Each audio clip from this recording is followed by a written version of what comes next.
பிஸ்மில்லாஹிர்ரஹ்மானிர்ரஹீம். சூரா ஆல இம்ரான்.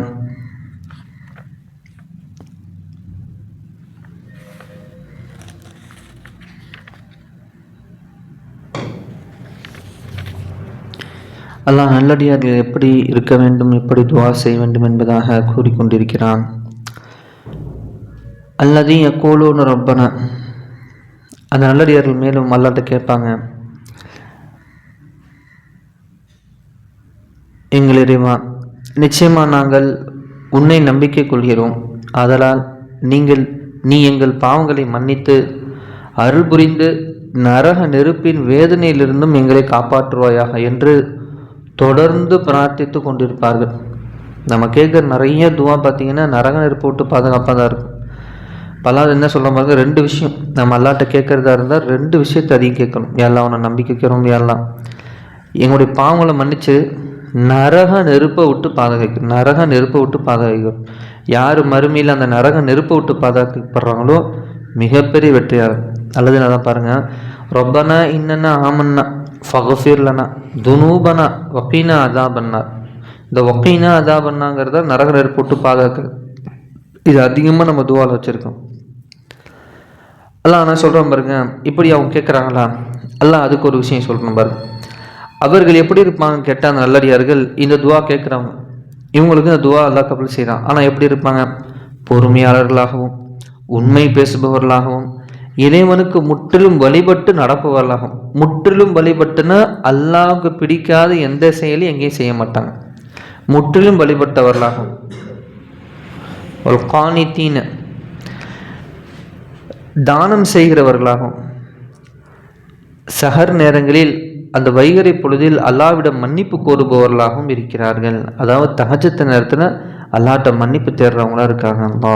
அல்லாஹ் இவ்வளோ அழகாக சொல்ல பாருங்க, சாபிரீன பொறுமையாளர்கள், சாதிக்கீன உண்மையாளர்களாக, ஒன் காணித்தீன அல்லாஹ்க்கு முற்றிலும் வழிபட்டு, வல் முன்ஃபிகீன செலவு நல்லடியார்களுக்கு தனது தான தர்மம் செய்யக்கூடியவங்களாக, வல் முஸ்தஃபிரீன பில் அஸ்ஹார் சகர் செய்யக்கூடியவங்களாங்க. நபியே, நீதவனாகி அல்லாஹ் சாட்சி கூறுகிறான், நிச்சயமாக அல்லாஹ்வை தவிர வணக்கத்திற்குரிய தகுதியான இறைவன் வேறு யாரும் இல்லவே இல்லை. அப்படியே வானவர்களும் வேதத்தை கற்று தேர்ந்த கல்வியாளர்களும் சாட்சி கூறுகின்றனர். அனைவரையும் மிகைத்தவனும் ஞானமுடையவனுமான அவனை தவிர வணக்கத்திற்குரியவன் வேறு யாரும் இல்லை. நிச்சயமாக அல்லாஹ்விடத்தில் அங்கீகரிக்கப்பட்ட மார்க்கம் இஸ்லாம் தான். இன்னல்லதீன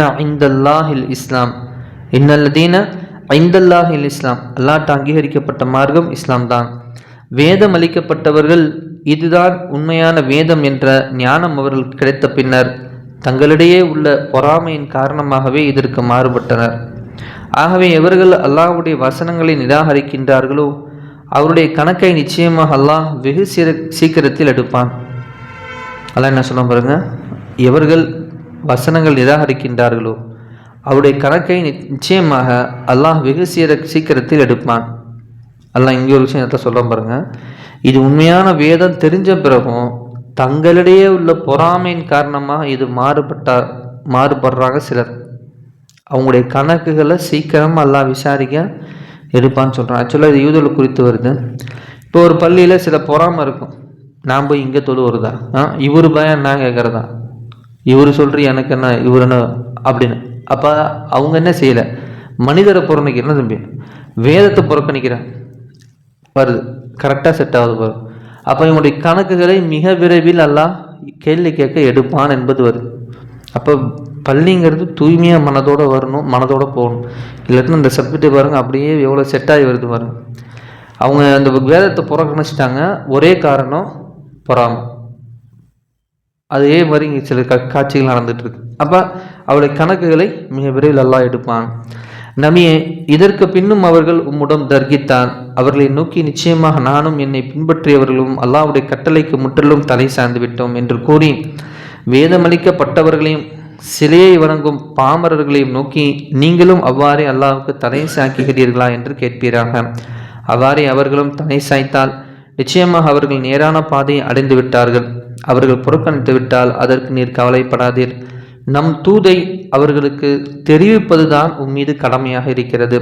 அல்லாஹ் தன் அடியார்களை உற்று நோக்குகிறான். அப்போ ஒரு அஜர்த்துக்கு என்ன வேலை? அஜரத்தை விஷயத்தை சொல்லணும், பயானோ என்ன ஒரு விஷயமா செய்யணும். செய்யறது அஜர்த்து மேலே கடம், முசல்லாவுடைய கடம். மக்கள் அதுக்கு மேலே அதில் வரலன்னா அஜர்த்து பொறுப்பு இல்லை. அப்போ அல்லாஹ் சொல்கிறான் பாருங்க, அப்போ தூதுவை எத்தி வைப்பது தான் உங்கள் மீது கடமை. அப்போ பாருங்க இன்னொரு விஷயம் விளங்குது.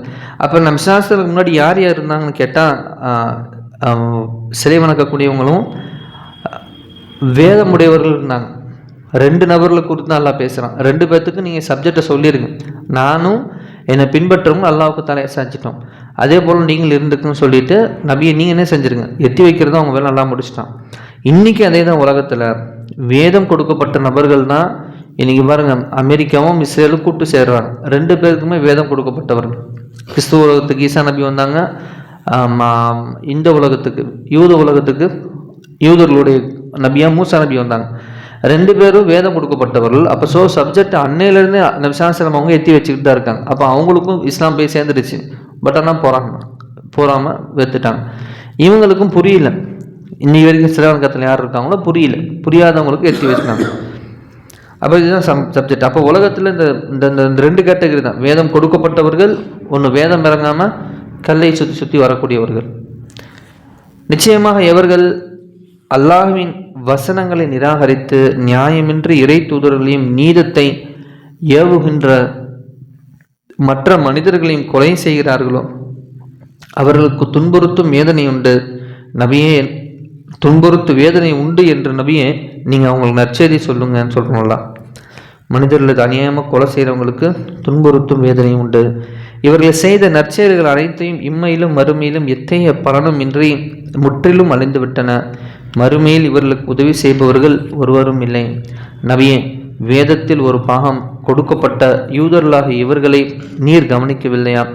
அவர்கள் ஏற்பட்ட விவகாரத்தை தீர்த்து வைக்க அவரிடமுள்ள அல்லாஹ்வின் வேதத்தின் மூலமே தீர்ப்பளிக்க அவர்கள் அழைக்கப்பட்ட போது அவர்கள் ஒரு பிரிவினர் இதை புறக்கணித்து விலகி கொண்டார்கள்.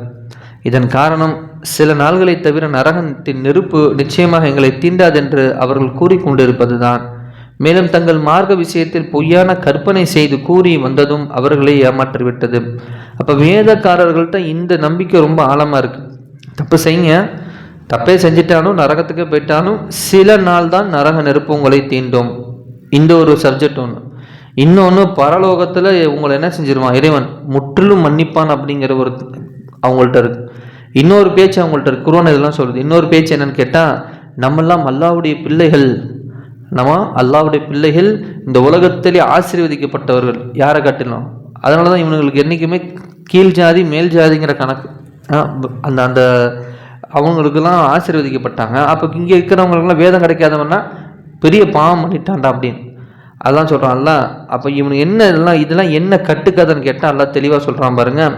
இவர்கள் கூறக்கூடிய இந்த சில நாள்களை தவிர நரகத்தின் நெருப்பு நிச்சயமாக நம்மளை தீண்டாதுன்னு சொல்கிற இந்த வார்த்தையும் அவர்கள் கூறிக்கொண்டிருப்பது இதன் மேலும் தங்கள் மார்க்க விஷயத்தில் பொய்யான கற்பனை கூறி வந்ததும் அவர்களை ஏமாற்றிவிட்டது.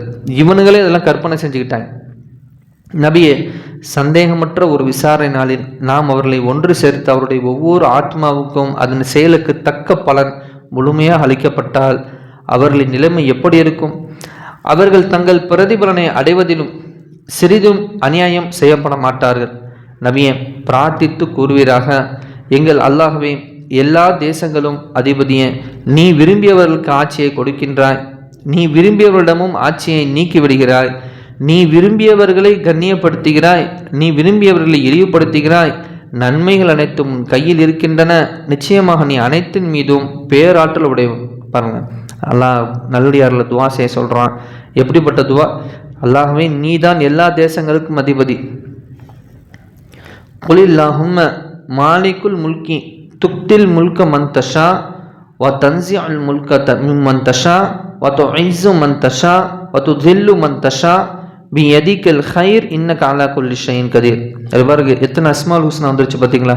மாலிக்குல் முல்க வந்தான், தன்சிஉ ஒருத்தவங்களை இது பண்ணுறது, ஒ துஸிஉ ஒ துதில்லு இது எல்லாமே அஸ்மால் ஹுசல்லா உள்ளது. அப்போ எல்லாமே உன் கையில் தான் அல்லா இருக்குது. அப்போ அரசாட்சி எல்லாமே அல்லாஹ் சொல்கிறான் பாருங்க, எல்லா தேசங்கள் அதிபதி நீ தான். அப்போ ஆட்சியை நீ கொடுக்குற, யார் நீ விரும்பிட்டா கொடுக்குற, இல்லைன்னா நீக்கிடுற. நீ விரும்பியவர்களை கண்ணியப்படுத்துகிற, நீ விரும்பியவர்களை இழிவுபடுத்துகிற என்பதாக எல்லா விஷயத்தையும் அல்லா அதில் பேசிட்டான். அப்போ நீதான் இரவை பகலில் நுழைக்கிறாய், நீதான் பகலை இரவில் நுழைவிக்கின்றாய், இறந்ததிலிருந்து உயிருள்ளதை வெளியாக்குவதும் நீயே, உயிருள்ளதில் இருந்து இறந்ததை வெளியாக்குவதும் நீயே, நீ விரும்பியவர்களுக்கு கணக்கின்றி அளிக்கின்றாய். நம்பிக்கையாளர்கள் தங்களை போன்ற நம்பிக்கையாளர்களை விடுத்து நிராகரிப்பவர்களை தங்களுக்கு பாதுகாவலர்களாக ஆக்கி கொள்ள வேண்டாம். அவர்களிலிருந்து தங்கள் காப்பாற்றிக் கொள்வதற்காகவே தவிர எவரேனும் இவ்வாறு செய்தால் அவர்களுக்கு அல்லாஹ்விடத்தில் எத்தகைய சம்பந்தமும் இல்லை. அல்லாஹ் தன்னை பற்றி உங்களுக்கு அச்சமூட்டி எச்சரிக்கை செய்கிறான். நீங்கள் அல்லாஹ்விடம்தான் இறுதியாக செல்ல வேண்டியிருக்கிறது. நபியை கூறுவீராக, உங்கள் மனங்களில் நீங்கள் மறைத்து கொண்டாலும் அல்லது அதை வெளிப்படுத்தினாலும் நிச்சயமாக அல்லாஹ் அதை நன்கறிவான். இது மட்டிலுமா, வானங்களில் உள்ளவற்றையும் பூமியில் உள்ளவற்றையும் அவன் அறிகின்றான். அறிவது மட்டுமல்ல, அல்லாஹ் இவை அனைத்தின் மீதும் பேராற்றல் உடையவன். மேலே பாருங்க, ஒரு 27 சூப்பராக சொல்லணும் பாருங்க. தூலிஜுல் லைல ஃபின்னஹார் வ தூலிஜுல் நஹார ஃபில்லை வ துஹ்ரிஜுல் ஹய்ய மினல் மையத்தி வ துஹ்ரிஜுல் மையத்த மினல் ஹய்ய வ தர்ஸுக்கு மன் தஷாஹு பிகைரி ஹிசாப். பாருங்க, செல்வத்துடைய விஷயத்தை பற்றி எல்லாம் பேசுகிறான். எல்லாம் இரவை பகலில் நுழைய செய்கிறாய், பகலை இரவில் நுழைய செய்கிறான். உண்மைதானே? டக்குன்னு லைட்டு போட்ட மாதிரி, இப்போ லைட்டு போட்டோன்னே வெளிச்சம் அடிக்குது. இந்த மாதிரி உலகத்தில் உதிக்குதுன்னு வச்சுக்கலாம், சூரியன் அப்படி போட்டோன்னே டப்புன்னு முழிக்குதுன்னு எப்படி இருக்கும்? அப்படி டப்புன்னு இருட்டாயிடுச்சு, என்னங்க நைட்டு வந்துருச்சுங்க. அப்படி இல்லை, அப்படி கொஞ்சம் கொஞ்சமாக இருட்டு, அப்படி கொஞ்சம் கொஞ்சமாக அந்த பகல். அது காண்பதற்கே ஒரு இன்பம் ரம்யம் சொல்லி சில பேர் அதில் தியானம் பண்ணுறதுக்கு எங்கன்னா ஒரு இடத்துல உட்காந்து அந்த அந்த காட்சியை பார்த்துக்கிட்டே செய்வாங்க. அப்போ எவ்வளோ அழகாக எல்லாம் அடியார்களுக்கு விஷயத்தை கொடுக்குறாங்கிறத நம்ம சிந்திச்சு பார்க்கணுங்க. சொல்லிட்டு எல்லாம் சொல்கிறான் பாருங்க, இறந்ததிலிருந்து உயிருள்ளதை வெளியாக்குகிறாய். அல்லாஹ் எத்தனையோ வச்சிருக்கலாம், நமக்கு விளங்காது. நம்மளை பற்றி நம்ம யோசிப்போம். அற்பமான துளி இறந்தது, ஆனால் அல்லாஹ் அதுக்கு உயிர் கொடுத்தான். உயிருள்ளதிலிருந்து இறந்ததை வெளியாக்குகிறார். உயிரோட வந்த மனுஷனை அல்லாஹ் தான் மூத்தாக்குறான். ரெண்டுமே அல்லாஹ்க்கு முடியும். இதை சொல்லிட்டு எல்லாம் சொல்கிறான் பாருங்க, நீ விரும்பியவர்களுக்கு கணக்கின்றி அளிக்கின்றாய். செல்வத்தை பற்றி எல்லாம் பேசுகிறான். தரிசுக்குன்னா ரிஸ்குடைய அந்த விஷயம், உணவளிக்கிறது. மந்தஷா பிகைரி ஹிசாப், பிகைரி ஹிசாப்னு சொல்லிட்டா அதான் கணக்கின்றி எல்லாம் கொடுக்குறான். அப்போ கணக்கின்றி கொடுப்பது அல்லாஹ்வுடைய கையில் இருக்குது. ஆனால் அல்ல அந்த ஷர்த்து என்ன, நீ விரும்பியவர்களுக்கு அப்படின்னு வருது. அப்போ அல்லாஹ்வுடைய விருப்பம் ஏற்படக்கூடிய அளவுக்கு நம்மள்ட்ட இருந்துட்டாலே கண்டிப்பாக நமக்கு அல்லாஹ் என்ன செஞ்சிடும் கேட்ட செல்வத்தில் அல்லாஹ் பெருக்கத்தை ஏற்படுத்திடுவோம். ஆனால் அல்லாஹ்வுடைய கோபம் ஏற்படக்கூடிய ஏதோ ஒரு செயல் நம்மள்ட்ட இருக்குன்னா அதை நம்ம எப்படியாச்சும் நம்மள்ட்ட சரி கட்டுறதுக்கு முயற்சி பண்ணணும். இந்த வருஷம் இல்லை, அடுத்த வருஷம், அடுத்த வருஷம், அடுத்த வருஷம், ஒரு 2-3 வருஷத்துக்குள்ள அந்த முசீபத்தை விட்டு வெளியே வந்துட்டோம்னா நிச்சயமாக அல்லாஹ் நமக்கு செல்வத்தின் விஷயத்தில் ரொம்ப பரக்கா செஞ்சிருவோம். ஏன்னா அல்லாஹ்ட்ட நடந்துக்கலாங்களா? எவ்வளோ சப்ஜெக்ட் எல்லாம் பேசுகிறாங்கிறத பாருங்களேன். சரி, அவங்களுக்கு வாய்ப்பு கிடைச்சா இப்போ நம்ம எதை படிக்கிறோமோ, மனசில் எது பதியுதோ டக்குன்னு 4 பேர்த்திட்ட ஷேர் பண்ணிட்டா மனசில் இன்னும் ஆழமாக பதிஞ்சிடும். இப்படி இப்படி நம்ம கேள்விப்பட்டாங்க அப்படிங்கிறத நம்ம பேசிட்டோம்னா ஆழமாக மனசில் இன்னும் பதிஞ்சிடும். அல்லாஹ் பற்றியான இது முழுசாக வனத்தில் வந்துடும்.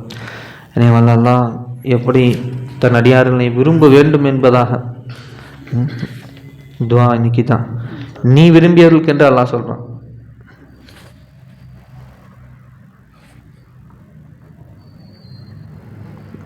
மந்தஷா, நீ விரும்பியவர்களுக்கு. எனவே அல்லாஹ் விரும்பக்கூடிய அளவில் நம்முடைய நடத்தைகள் எல்லாம் இருக்கணும். பிகைரி ஹிசாப், எல்லாம் நீ செல்வத்தை கணக்கின்றி எங்களுக்கும் தான் அப்படிங்கிறது தான் அல்லாஹ்ட்ட இன்னைக்கு நம்ம கேட்குற கேள்வி, துவாவும் தான். எனவே அல்லாஹ் நம்முடைய பாவங்களை மன்னித்து நம்மளை விரும்பி நமக்கு ரிஸ்கை பரக்கத்தாக்கி தந்தல் புரிவானாக. சுப்ஹானல்லாஹி பிஹம்திஹி சுப்ஹானக்கல்லாஹு பிஹம்திக அஷ்ஹது அல்லா இலாஹா இல்லா அன்த அஸ்தக்ஃபிருக வ அத்தூபு இலைக். ஆமீன். ஹதீஸ். சுப்ஹான ரப்பிக ரப்பில் இஸ்ஸத்தி அம்மா யசிஃபூன் வ ஸலாமுன் அலல் முர்ஸலீன் வல்ஹம்துலில்லாஹி ரப்பில் ஆலமீன். ஸல்லல்லாஹு அலா முஹம்மது ஸல்லல்லாஹு அலைஹி வஸல்லம். ஸல்லல்லாஹு அலா முஹம்மது ஸல்லல்லாஹு அலைஹி வஸல்லம். ஸல்லல்லாஹு அலா முஹம்மது யா ரப்பி ஸல்லி அலைஹி வஸல்லம். அஸ்ஸலாமு அலைக்கும் வரஹ்மத்துல்லாஹி தஆலா வபரகாத்துஹு.